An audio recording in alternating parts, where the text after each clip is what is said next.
Tad šajā darbā es satiku vīrieti, kurš lamāja islāmu, un es viņam pajautāju, kāds ir jūsu partijas mērķis? Viņš teica, mūsu mērķis ir iznīcināt islāmu. Islāms nav mūsu kultūras sastāvdaļa, un viņš lamāja islāmu un pravieti, lai svētīts viņa miers. Viņš ir rasistisks. Jā, tieši tā, jā, un es aizstāvēju islāmu.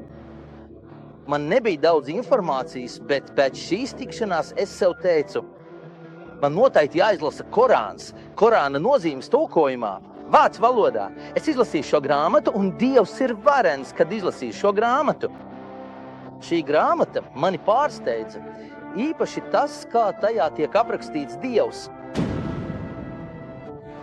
Tāpat kā Ajat al-Kursi un panti par Dievu varenību. Un tāpat nav nevienas grāmatas uz zemes virsmas, kurā radītājs būtu aprakstīts tā, kā viņš ir aprakstīts Korānā.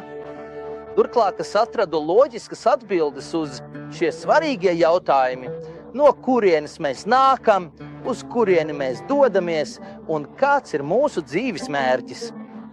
Un šīs atbildes ir, ļoti vienkāršas. Patiesi, mēs piederam Dievam un pie viņa mēs atgriezīsimies.